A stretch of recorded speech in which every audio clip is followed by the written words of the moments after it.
My heart sank. I'm joining them in Singapore. I have no choice. That's what I'm doing. I'm joining them in Singapore. We got there, and let's see how we're doing on time. Plenty of time. Yep. So I got there, and at that point, they didn't have the big stores. You had to go into the village and have your clothes made. So for the very first darshan, man, I'm there in the back, and I'm going. And unfortunately, most of this field is right. Here I am, Swami. I'm here. You know, that's the way we are. I'm here, Swami. And it's packed. And I'm sure we're going to get an interview. The other thing that happened this time, and it's happened when Barb and I got the interview, which we'll talk about, and I'll let her come forward in a minute. Actually, we got a couple other things to do, too.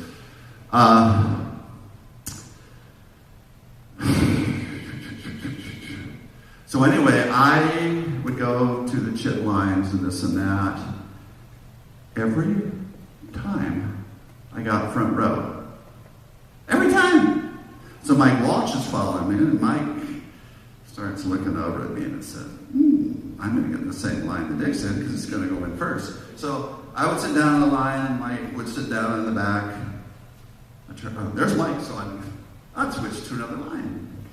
And it's not fair, and he's going to mess up my specialness, so he's going to give me the hex. So anyway, all the way through, we're there for 10 days, and the very last day, actually, both Mike and I, we got front row, and we're sitting together, and we know that's the way Swami works. What does Swami do? He waits till the very last day, the very last minute, and then he calls you in. And it's our very last day, and we're in the morning darshan, and we got the front row, and oh man, are we ready? He's going to come over and he's going to say, go, and we're going to go too. Unfortunately, he didn't even come over to the men's side. He didn't even come over to the men's side. In that afternoon, however, he called in Bernice. And Bernice goes up and calls us all in.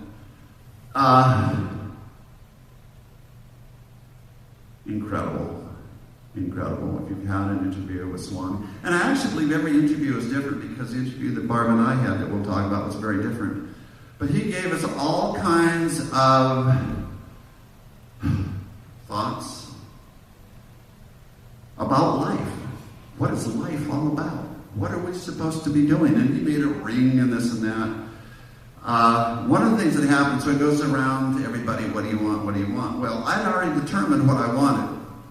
There was no doubt about this. Because I had gone out like the previous couple of days, and there was a family there with a child. And it was a loving mother and father. And I go, wow, they're really great. And I looked at that child, and I go, whoa, this kid is going to die. So if Baba asks me, what do I want? I'm ready. I don't want a ring. I want this child, what would I do with the ring? I don't wear that kind of stuff. But I want this child to be healed. Give them a good blah, blah, blah, blah, blah. I don't know if these report, they remember this. So anyway, at one point when I'm sitting there, and I said, I want God in my heart. That's what I want. I want God in my heart. So I'm sitting right next to Baba, right next to Baba, and I close my eyes. I want to feel Baba in my heart. And I'm sitting there. Baba looks down at me and says, what are you doing? Open your eyes. I'm right here. But that was a good experience for me because that's what I wanted. I want God in my heart. I want God in my heart. Then he came around to me and said, what do you want? Well, Baba, I want... He cut me off right there. Not one word, zero. I had a big chance to be a hero, and I was a zero. I didn't get to do anything. I had it all worked out. Who was I to think my bleeding heart liberalness that I knew what was best for this couple? I had not a clue what was best. Baba knows what is best. And the other thing is this, and you've heard this, and this is my philosophy. I don't know if it's accurate, but people say, Baba's unconditional love. Love is unconditional. Sounds good. I don't think it's true. So what is unconditional love? Unconditional love has the condition that it be non-conditional. Can that actually be non-conditional? I don't know. But when I'm sitting there with my eyes closed, he doesn't say, oh, go ahead and keep your eyes closed. Open your eyes, dude. The other thing is, when I'm asking for that, he didn't say, oh, that's fine, go ahead. No, he left me. And he's done that thing. He's hard. And he's a taskmaster. And honestly, he kicks us in the butt. And he did that to Barb and myself as we'll get to our interview. Two other things happened, or three other things. One is, he told me, he said, you worry a lot. I worry a lot. God, I'm a mess. What are you talking about? I am a total mess. I work for the Los Angeles Unified School District. I'm a school psychologist. This place is bananas. I work with crazy people. I don't work with normal people. They're crazy. They need psychologists.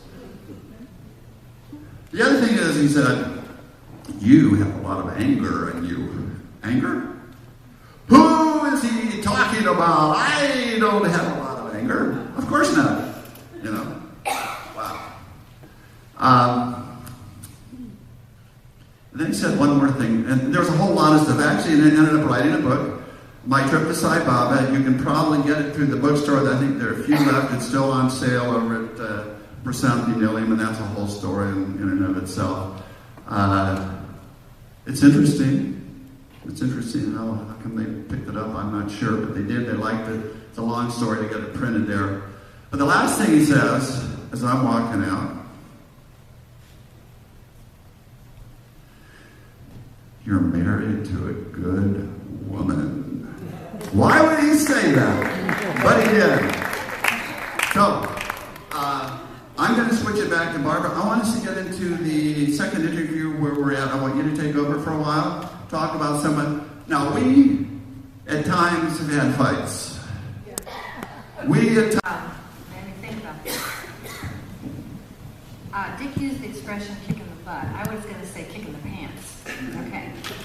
So, I went with my husband the next trip, right? 99. And I really wasn't on the path. And I thought it sounded really good. I liked the teachings, but I wasn't in this yet. But I thought, you know what? Here's my statement. I can be spiritual for 2 weeks. So, go off. We had a wonderful trip. And I really did enjoy the ashram tremendously, the love of all the devotees, the whole experience. And of course, wonderful watching. Remember how they used to mop the floor and then they'd roll out the rug and then Swami would walk through? I mean, a lot of you have seen that. It's a blessing, and we're very grateful. And it was beautiful. And I did see Satya Sai Baba as a very, very, I could see the love. I could see it. But here's what I did. I went home, and it's almost like I opened a drawer, and I put that in and closed the drawer. That's how I was. I was a zero. Okay. So I keep going along. Didn't go to a center, didn't really read much, just let it go. And he was going to the center and everything. And so next summer I said, sure, I'll go to India. And a lot of things happened. And when I saw my husband jump up when Swami was right in front of him, I said, oh no, I'm in trouble.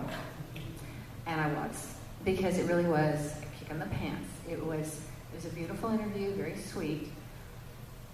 But just the experience, and I'm not sure what all happened, but I came out and I had the first night, the next day, the next night, the next day, and the next night, total and complete. And I pretended like everything was fine, but I was going crazy. I had the monkey mind that wouldn't stop. It was like all night long, all day long, all night. I'm going, what's going on? Who is this? Why me?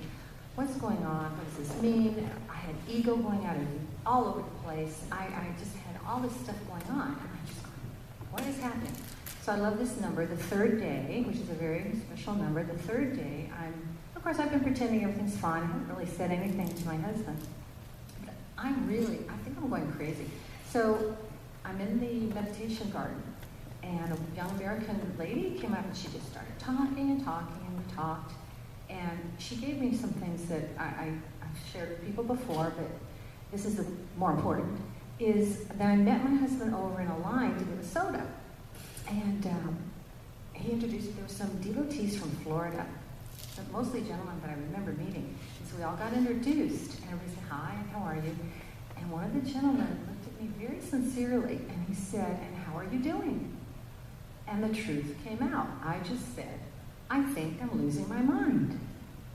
And I meant it. And he said, oh, isn't that the whole point? Uh-huh. And I didn't get it completely, but I started to get it. And that's when my path started. And I then started studying. I started listening. I started going to the center, which is like a family home for me. It means very much to me, tremendous. And then other bhajans are wonderful. It's beautiful, whatever. Praising God we can do, singing to God is fabulous. And it brings me so much peace and happiness. But like I mentioned earlier, it's a long, slow, for me, a slow path. I'm going step by step by step. But it's all Swami, it's all, and we now can look back in our lives and see things that happened. The time the car broke down, and this little guy came up and said, "I'll just fix this." The time we should have been killed in a car accident and we weren't. You know, all these things we go, oh my gosh. Swami has been with us from, who knows, from birth, I'm guessing. And, you know, and it wasn't until I was how old? I don't know. Don't even ask. I don't know how old I was. What, 40s, finally. And I'd actually been I turned off to God completely before. And even the first trip, I put Swami in a drawer and I closed the drawer. I mean, how stupid. Anyway, I was a zero. And I'm so happy to share with you that people can come from being zeros and through Swami's teachings and love, just transform completely and make wonderful, beautiful friends like all of you here. And it means a lot to both of us. So, is that it for me? That's it for you.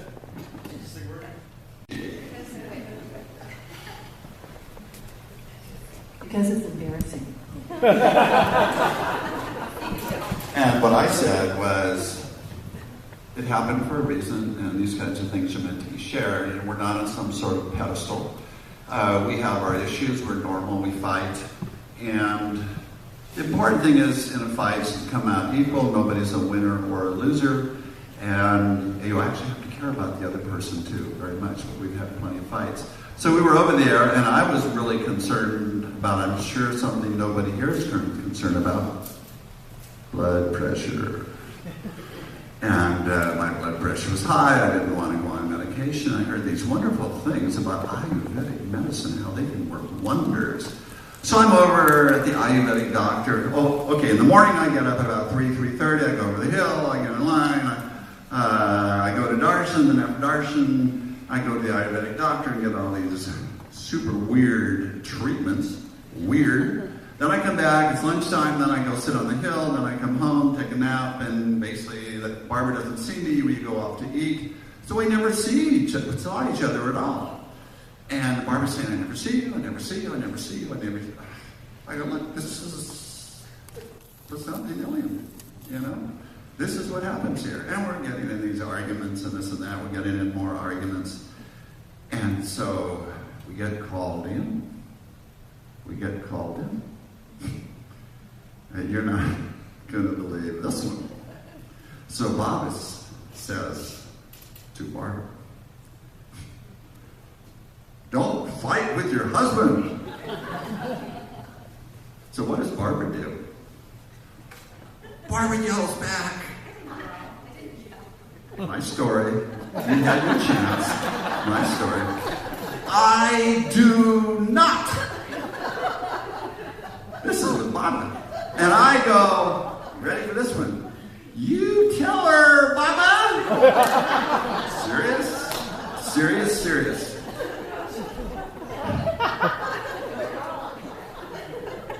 But then something else happens.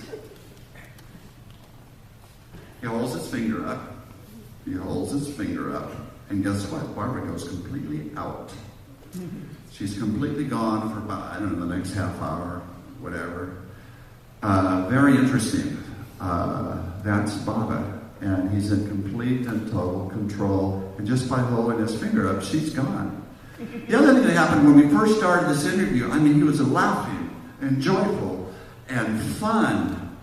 And we have a tendency to, oh, I'm so happy to be here, Baba. And he's having fun. He doesn't get it, that we're supposed to be, we're totally zonked out and this and that. So Barbara finally came out of it. We went, he talked with us and went in the back and said some things and whatever that was. Well, if you remember in the very first interview, he told me, he said, you have a lot of anger. And I'm like, well, I do not. Well, in this interview, and I didn't even know where this thing came from. I'm watching Baba get up from his chair. I'm looking at this little dude, and I'm going, in my mind, I can beat you up. That's serious. Turns to me and he looks at me, and it's like, I feel so small. I love it. Oh my God, my mind, whatever's going on. So anyway, we're getting ready to come out of this whole thing. And here I am, I'm concerned with blood pressure, I have bladder cancer, this and that. And I go, Baba, maybe Swami, I'm concerned about some health issues. Where does love come from? And Baba says, I am love. And it doesn't mean he's going to be easy on us, and he's not. But he goes like this, up in the sky. What's he doing? I will never, ever forget this. What is Baba doing? And I came out. He just changed my Akashic records. Something happened. He just changed my Akashic records. Well, I was going through some issues at work. And they were giving me all kinds of hassle. They didn't want me going to India or anything. They wanted me to come back right away and so on, work year-round. I came back and I had some sort of a bite on my leg. We got back on Sunday. Monday, I got to work at about 7 o'clock in the morning. By like 7:30, the nurse said, you have to go to the emergency room. You have a serious issue. My leg had swelled up to be a gigantic size. I developed what's called cellulitis. Cellulitis. And they put me in the hospital. And I was there for 4 or 5 days, hallucinating. My temperature went up to 104. They're going to change my blood and this and that. I believe he saved my life. He saved my life. Somehow or another, I believe that's what was going on. And the other thing is, so I got back, I didn't have to go to work. But I was having some serious issues at work, and actually Bernice was kind of part of something when I became, Bernice called me and said, Dick, you do a lot of good work. You need to go to this conference that they're having, the World Conference on Education, because something came off on TV. Now, I don't know if we can show it or not, but let's see what we can show. If we can show the video, is that possible? And I have nothing to do with this. I believe, Bob, is there somebody back there? Anybody back there to show the video?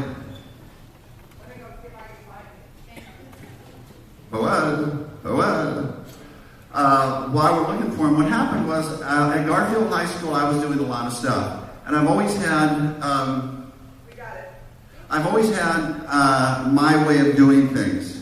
I'm just going to give you an example, and Barbara says, don't you ever talk bad about people. Don't you do that. No. But I believe we should be telling the truth, and I believe we have to stand up for what is right. And I'll just give you one example, and I have a friend over here, Bradley Pallone. Brad, raise your hand. All right, he's a school psychologist too, dealing with his own issues. We had a meeting going somewhere in the about 20 years ago, something like that, or 15 years ago, because the whole district was being sued because we weren't meeting the needs of special education kids. We weren't meeting the needs of special education kids. Where I worked at Garfield High School, which is, if you ever saw the movie Stand and Deliver with Jaime Jaime Escalante, that was my school. They hated special education kids. And each year they would send them out and didn't want to have anything to do with them, which is against the law. So then the whole district is being sued, and we had the second in command. Her name, I'll just mention her first name, Brad probably knows. First name was Sally. Second in command for this gigantic school district. And she came up in front of us and said, I don't want you dealing with suicide, physical abuse, or sexual abuse, just special education. 200 schools like it. She went and had a couple meetings there and talked to all of us. And they had a little microphone. I came up and said, that's illegal, that's immoral, that's unprofessional, and I'm not going to do it. And I believe that each of us has a certain obligation to stand up for what's right. And Baba says this, I don't usually talk a lot about Baba. Baba says, play your role right. Play it right. This is what you say, Swami. And next time, I'll even give you a bigger role. Well, I don't know if I want a bigger role. Let's see if we can play this video.